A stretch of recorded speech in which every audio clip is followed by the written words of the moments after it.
ॐ पूर्णमदः पूर्णमिदं पूर्णात् पूर्णमुदच्यते पूर्णस्य पूर्णमादाय पूर्णमेवावशिष्यते।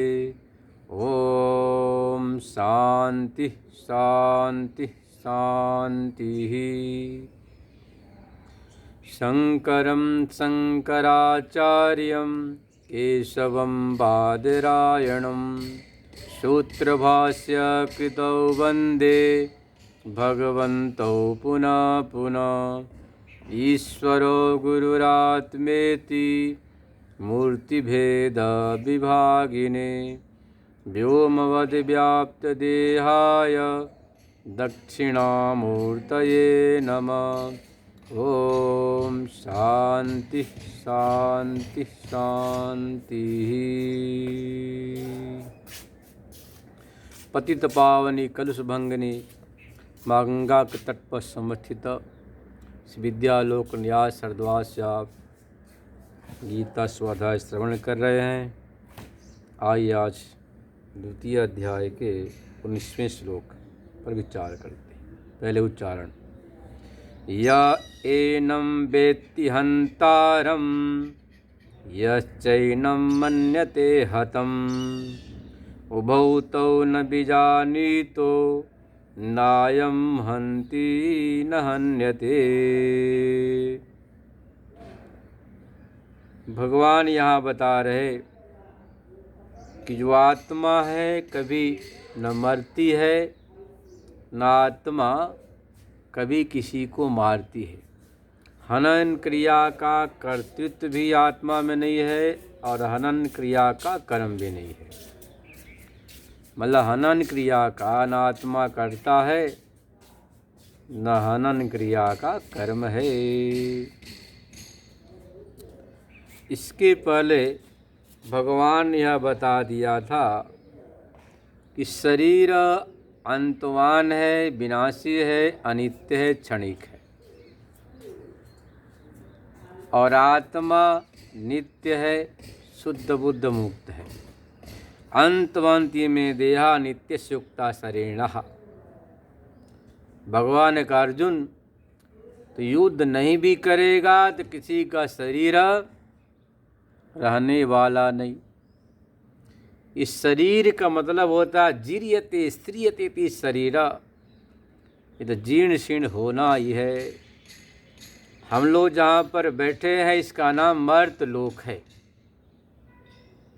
मर्त मतलब इस लोक में सबको मरना ही पड़ता है।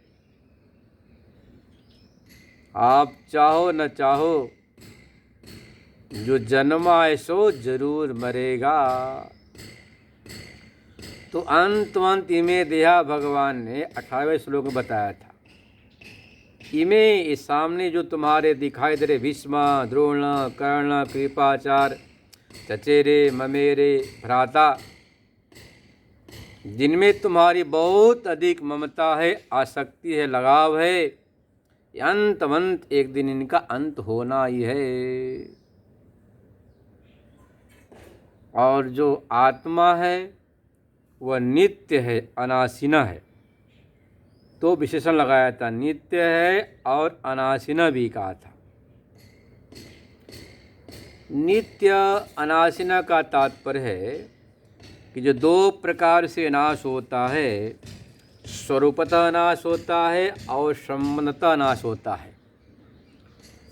स्वरूपतः मतलब कि किसी चीज़ को आप जला दो, डुबो दो, तोड़ दो, फोड़ दो तो स्वरूपतः नष्ट हो गया। शरीर के भस्म होने से शरीर का नाश। तो आत्मा का स्वरूपतः विनाश नहीं है क्योंकि आत्मा असंग है। आत्मा कैसा है? त्रिविध परिच्छेद से शून्य है। देश काल वस्तु जो 3 प्रकार के परिच्छेद है, इस परिच्छेद से आत्मा शून्य से लिए इस आत्मा को नित्य कहा। निश्चय देश के कोई परिच्छेद है, मतलब सीमांकन। जैसे आप झगड़ते हैं कि ये गुजराती है, मराठी है, बंगाली है, बिहारी है, उत्तर भारतीय है, ऐसा इसमें देश परिच्छेद नहीं है। भारतीय है, जापानीज है, तो नेपालीज है, तो अमेरिकन है, पाकिस्तानी है, तो चाइनाज है। देश का परिचय सीमा हो गया, यह भी आत्मा में नहीं। और कालकृत मतलब कि अमुक समय में पैदा हुआ, उसमें मर जाएगा। बोलते हैं ना, अमुक समय इनका जन्मदिन है और 100 वर्ष के बाद शरीर छूट जाएगा। तो काल का भी परिधि नहीं है, सीमा नहीं है, और वस्तु भी नहीं। आत्मा यह नहीं कि मनुष्य कर्मानुसार अनेक योनियों में आत्मा भटकती रहती है। यह जो आत्मा है, त्रिविध परिच्छेद से शून्य होने के कारण से त्रैविध्य परिच्छेद बोलते हैं। देशकृत, कालकृत, वस्तुकृत, कोई परिच्छेद नहीं। तो भगवान नरसिंह भी बन गए, कई शूकर बन गए, अश्व बन गए, हयग्रीव बन गए, है ना, राम बन गए, कृष्ण बन गए, परशुराम बन गए, व्यास बन गए, हंस बन गए। तो देखो, भगवान में कोई परिच्छेद नहीं है, आत्मा में कोई परिच्छेद मतलब सीमांकन नहीं है, कोई परिधि नहीं है, इसलिए भी नित्य है। जो परिच्छिन्न होता है उसका नाश होता है, इसलिए स्वरूपतः नाश नहीं। अब कहो भाई संबंधतः, तो संबंधतः नाश से भी नाश नहीं। किसी का किसी से बहुत संबंध है, से जन्य जनक भाव संबंध, गुरु शिष्य भाव संबंध, बहुत संबंध है भाई। प्रेम का संबंध, स्नेह का संबंध, पिता पुत्र में जन्य जनकत्व संबंध है, गुरु शिष्य में स्रोत संबंध है, ज्ञान का संबंध है। तो ये जो नाना प्रकार के संबंध है, उन संबंध के विच्छेद से भी कई बार अपने को आप नाश का अनुभव करते हैं। द्रव्य के नाश भी आप कहते भाई मैं नष्ट हो गया, मेरे धन दौलत सब नष्ट हो गए। संबंधी के मरने से बोलते मैं तो मारा गया। यह जो आत्मा है असंग है। शास्त्र कहता है, वेद भगवान कहते हैं, असंगो ही अयम पुरुषः नई संगेन सज्जते। यह जो आत्मा है असंग है, नई संगेन सज्जते, किसी प्रकार से किसी भी संग से सज्जित नहीं होती है। यह जो संसर्ग है यह भी नहीं है असंग आत्मा होने से। इसलिए संसर्गतः, संबंधतः किसी वस्तु द्रव्य व्यक्ति के नाश से भी इसका नाश नहीं हो सकता, इसलिए कह दिया अनाशिनः। अब किसी ने कहा मरा दिखती क्यों नहीं, कहते अप्रमेय है, प्रमा ज्ञान का विषय नहीं। प्रमा बोलते हैं जो हमारे इंद्रियों का विषय हो, जिसमें फल व्याप्ति हो, उसको प्रमेय बोलते हैं। इसमें फल व्याप्ति नहीं है। आत्मज्ञान में वृत्ति व्याप्ति को तो स्वीकार किया है दार्शनिकों ने, पर फल व्याप्ति का निराकरण किया है। ब्रह्मणि अज्ञान नाशाय वृत्ति व्याप्यत्वपेक्षिता फल व्याप्य निराकृतः। यह जो आपके अंदर अज्ञान है, वासना, कामना, कालुष्य, इनके नाश के लिए वृत्ति की व्याप्ति तो स्वीकार की है, अनिवार्य है। जब अंतःकरण की वृत्ति बनती है ब्रह्माकार अखंडाकार, यह जो ब्रह्माकार वृत्ति है, इस ब्रह्माकार वृत्ति बनने के बाद वह जो अविद्या है उसका ध्वंस होता है, वासना कामना का नाश होता है। तो वृत्ति व्याप्ति तो है पर फल व्याप्ति नहीं है। तो यह जो फल व्याप्ति न होने से अप्रमेय है, जो जिसमें फल व्याप्ति होती है वह प्रमा ज्ञान का विषय होता है। यह स्वयं प्रकाश है, इसके लिए दूसरे किसी प्रकाश की अपेक्षा है ही नहीं। इसलिए निराकरण कर दिया, इसमें बिल्कुल फल व्याप्ति नहीं है, फल व्याप्ति से रहित है। इस आत्मा के स्वरूप को बता दिया कि अनाशी न है, अप्रमेय है, नित्य है। और शरीर के स्वरूप को बता दिया, क्या बताया? अंतवंत में देहा।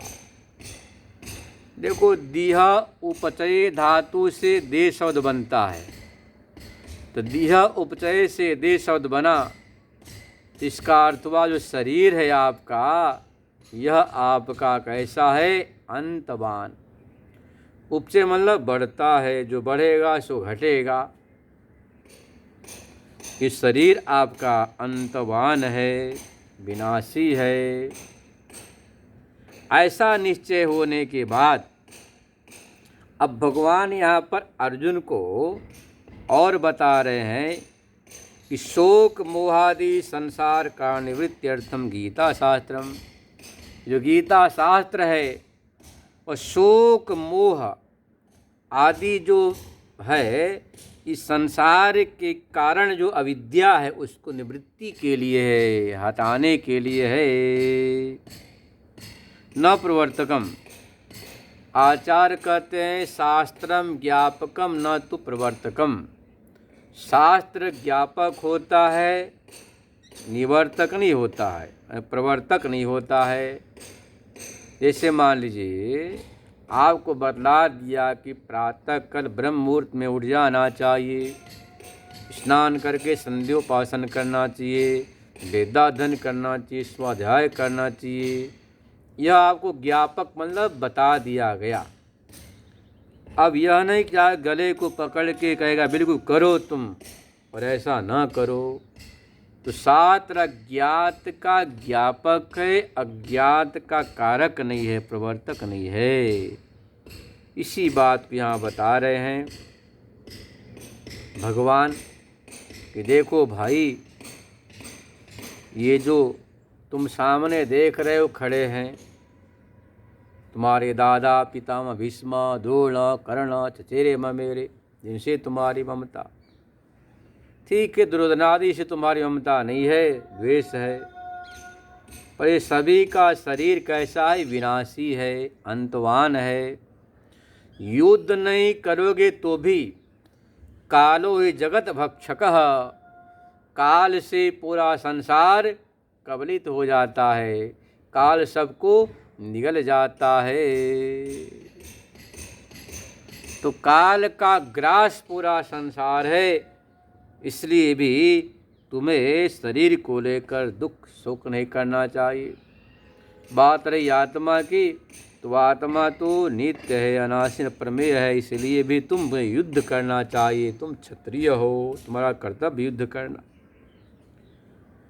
स्वधर्म निधनम श्रेय, भगवान कहेंगे अपने धर्म में निधन भी श्रेय होता है। देखो, जो आपका सन्यासी है, विरक्त है, विविदिषु है, जिसके चित्त में वैराग्य है, तो वैराग्यवान के लिए वेद भगवान निर्देश करते हैं, एतम वैतम आत्मानं विविदिशन्ति। हाँ, विविशन्ति यज्ञ दान तपसा नाशकेन। इस आत्मा को जानने की इच्छा करते यज्ञ से, दान से, तपस्या से। आगे कहा एतम वेतम आत्मानं विदित्वा ब्राह्मणा ब्रह्म जिज्ञासवः भिक्षाचर्यं चरन्ति। कैसे? व्युत्थाय। उस आत्मा के साक्षात्कार के लिए, भगवान को जानने के लिए, भगवान के साक्षात्कार करने के लिए, भगवान के दर्शन के लिए भिक्षाचर्या, भिक्षाटन करके जीवन पर निर्वाह करते हुए मात्र परमात्मा के चिंतन में ब्राह्मण, विद्वान, सन्यासी, ब्रह्मचारी, विरक्त लगे रहते हैं। यह तो जीवन यात्रा होगी विरक्तों के लिए, जिज्ञासुओं के लिए, ब्राह्मणों के लिए कहा है।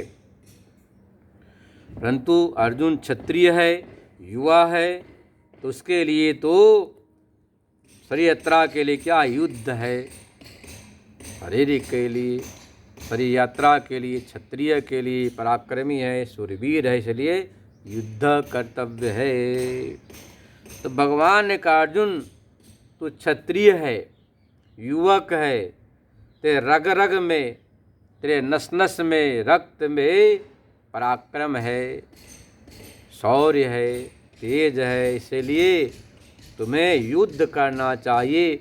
जो सन्यासियों का, विरक्तों का, ब्राह्मणों का, विद्वानों का जो धर्म है, भिक्षाचर्या, वह उचित नहीं है। इसलिए भगवान करे युद्धस्व भारतः तस्मात्, इसलिए युद्धस्व भारत, हे अर्जुन तुम युद्ध करो, संग्राम करो, कर्तव्य का पालन करो। क्योंकि क्षत्रिय युवा होने के नाते, अब क्षत्रिय भी बूढ़ा होगा तो क्या युद्ध करेगा, राम राम करेगा।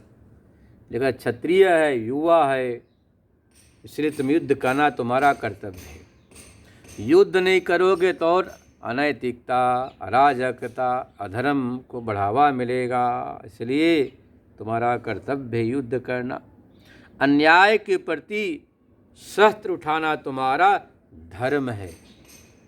किस प्रकार से लाक्षागृह में जलाने का प्रयास किया गया, भीम को मोदक में जहर दिया गया, छल पूर्वक राज्य अपहरण किया गया, द्रौपदी का असफल प्रयास, नग्न करने का असफल प्रयास किया गया। तो युद्ध नहीं करोगे तो आए दिन हर घर में एक एक दुर्योधन पैदा होंगे और माताओं का, बहनों की इज्जत नहीं करेंगे, अन्याय अधर्म बढ़ जाएगा। इसलिए तुम्हें युद्ध करना ही चाहिए, ऐसा भगवान है संकेत कर रहे कि तस्मा युद्धस्व भारत। अब 19 में बता रहे कि ये गीता शास्त्र अज्ञात का ज्ञापक है, शोक मोहादि का निवर्तक है, न कि प्रवर्तक है। इस बात को बता रही एनम वेत्ति हंतारम, जो मानता है कि आत्मा मारती है, जो मानता आत्मा मारी जाती है, मतलब हनन क्रिया की करता है, वह भी नहीं समझता है, और हनन क्रिया कर्म वह भी नहीं जानता है। उभो तो न बीजानी, तो दोनों ही आत्मा को नहीं जानते हैं। नायम हन्ति नान्यते, न आत्मा मारती है न मारी जाती है। जैसे आकाश है, अब आकाश में चाहे तुम कितना भी तलवार भांजो, तलवार भाजने से आकाश का बाल बाका नहीं होगा, आकाश का तुम कुछ भी नहीं कर सकते हो, क्योंकि आकाश तो आकाश है, असंग है। ऐसे ही आत्मा भी असंग है, आकाशवत अमूर्त है। सद्भाव विकार का निषेध करते हैं। न जायते म्रियते वा कदाचिन, नायं भूत्वा भविता वा न भूय, अजो नित्य शाश्वतोऽयं पुराणो, न हन्यते हन्यमाने शरीरे। आत्मा में सद्भाव विकार नहीं, जिसमें सद्भाव विकार नहीं उसका कभी नाश नहीं होता है। अस्ति जायते वर्धते विपरिणमते विनश्यति। अस्ति पहले माँ गर्भ में आया, सत्ता है, फिर जायते उत्पन्न हुआ, वर्धते बढ़ रहा है, बाल्यावस्था से किशोरावस्था, युवावस्था, इसके बाद में कहते हैं कि विपरिणमते। अस्ति जायते वर्धते तो बढ़ा, धीरे धीरे विपरिणाम होने लगा, फिर वह अपक्षीयति, अपक्षय छीड़ होने लगा, अंत में नश्यति, नष्ट हो जाता है। तो कहते आत्मा जन्मती नहीं है तो उसका मरना भी संभव नहीं, कदाचित कभी भी। नयम भूत्वा भवितवा न भूय, यह कभी हो करके नहीं होती, ऐसी बात भी नहीं है। मतलब कि नित्य है, कुटस्थ है, अजह अजन्मा है, नित्य है, शाश्वत है, पुराण पूरा पिनव इदान पिनो, पहले ही बने अभी भी नया यह आत्मा। न हन्यते हन्यमाने शरीरे। शरीर के नाश होने पर भी आत्मा का नाश कभी हो नहीं सकता है। ऐसा तुम निश्चय करो।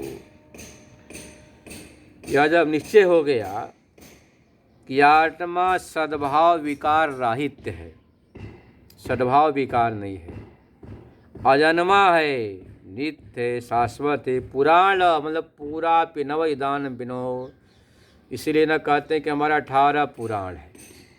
परमात्मा का नाम पुराण और उस पुराण पुरुष के प्रतिपादक 18 पुराण वेद व्यास ने बनाए हैं। आप दुनिया के इतिहास की कथा सुनो, एक बार, 2 बार, 3 बार मन उब जाता, दोबारा सुनने की इच्छा ही नहीं होती। पर रामायण की, गीता की, पुराण की, भागवत की जितनी बात सुन लो उतनी आनंद आता, रस आता है। क्योंकि ये पुराण पुरुष के प्रतिपादक होने से पुराण सबसे कहे जाते हैं। पुराण परमात्मा का नाम है। पूरा पिनवा पहले भी नया था जब लिखा गया, इदानीम अभी भी नया ही नया है। आप जितनी बार भागवत कथा सुनो, रामायण सुनो, महाभारत सुनो, गीता श्रवण करो, उतना ही ये नया नया लगता है। उसमें नए नए रस, आनंद की अनुभूति होती है, क्योंकि यह पुराण है। पुराण मतलब कि पूरा जो पुरुष है। देखो, पुराण का अनुसार ते भी होता है, पूरा भी, जो पहले भी वही परमात्मा था, अभी भी वही परमात्मा है। क्योंकि परमात्मा में देश काल वस्तु का परिच्छेद नहीं है। इतिहास में परिच्छेद तो है, परंतु परमात्मा में भूत भविष्य वर्तमान का परिच्छेद नहीं। पहले भी था, आज भी है, भविष्य में वही रहेगा, उसमें बदलाव, चेंजिंग नहीं होता है। संसार के पदार्थों में, वस्तुओं में, व्यक्तियों में, पदार्थों में नित्य प्रति परिवर्तन होता है, चेंजिंग होता है। अनंत में इसका नाश स्वभाव है। इसको आज का विज्ञान कहता है चेंजिंग, परिवर्तन। तो उसी परिवर्तन होते होते एक दिन नष्ट हो जाता है। पर जो आत्मा है, नित्य है, शाश्वत है, कभी इसका नाश होता ही नहीं है। इसलिए ऐसा निश्चय करके तस्माद् युध्यस्व भारत, युद्ध मतलब कि अपने कर्तव्य पर आरूढ़ हो जाओ। युद्धस्व का अर्थ अपने कर्तव्य पर आरूढ़ हो जाओ, खड़े हो जाओ।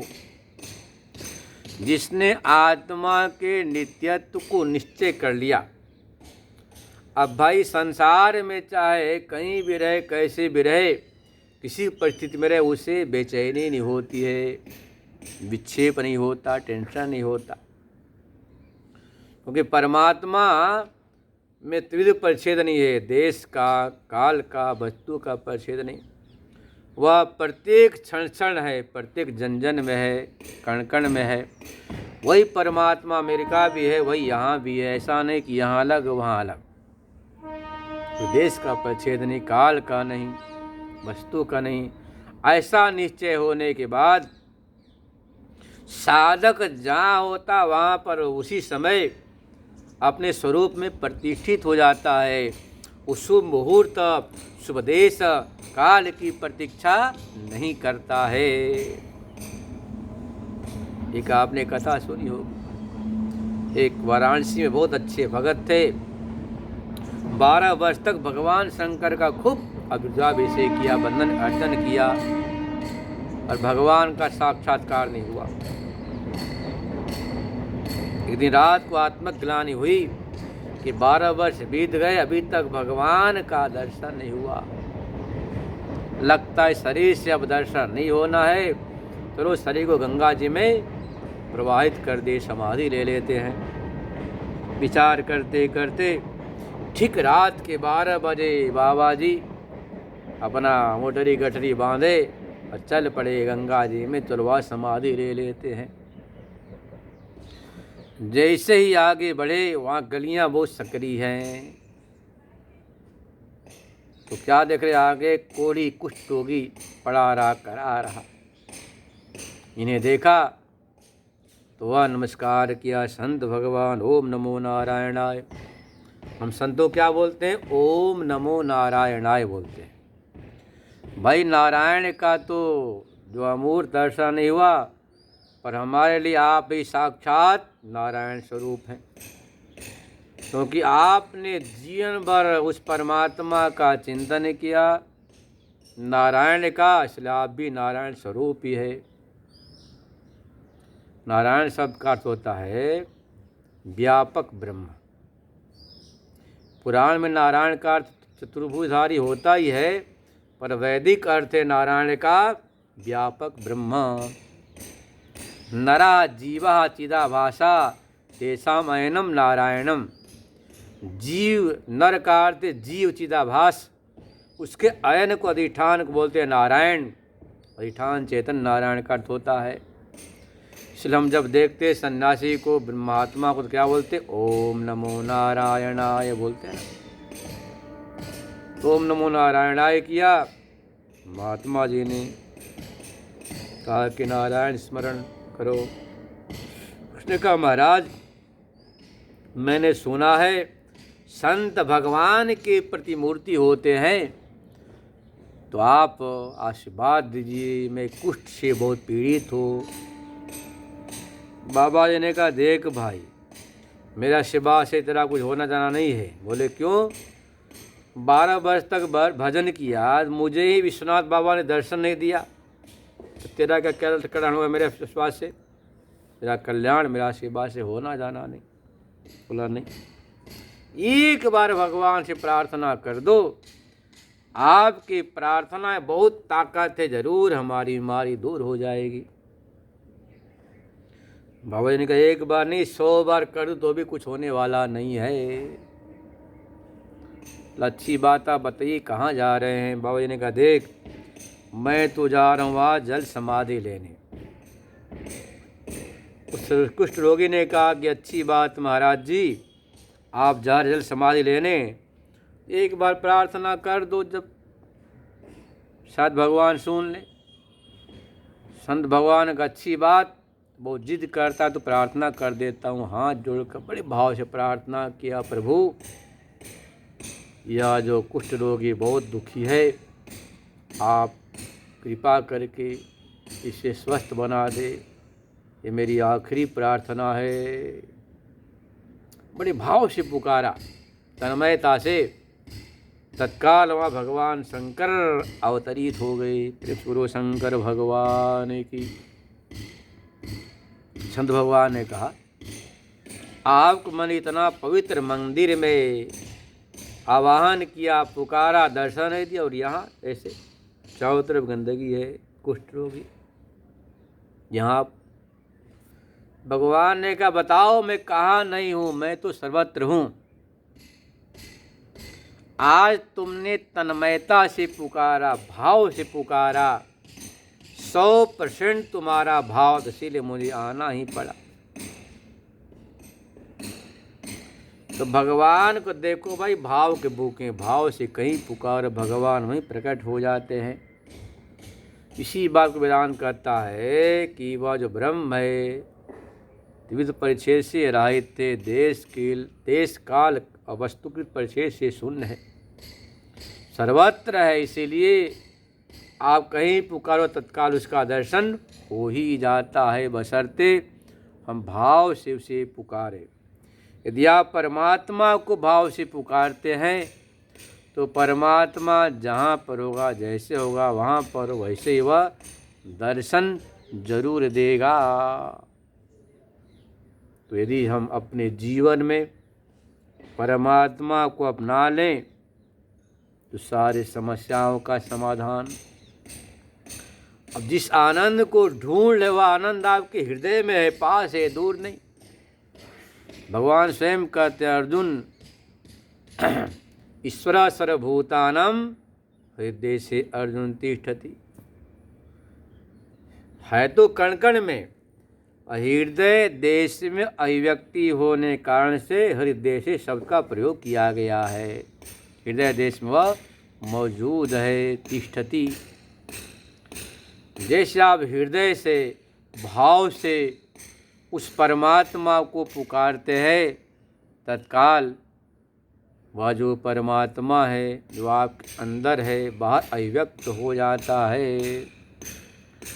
तो परमात्मा दूर नहीं है, परमात्मा तो नज़दीक से भी नज़दीक है। बशर्ते हम उसे भाव से पुकारें। या भाव से पुकारते हैं तो तत्काल उसका साक्षात्कार दर्शन होता है। इसे कल श्रवण करेंगे। ओम पूर्णमदः पूर्णमिदं पूर्णात् पूर्णमुदच्यते पूर्णस्य पूर्णमादाय पूर्णमेवावशिष्यते। ओम शांति शांति शांति।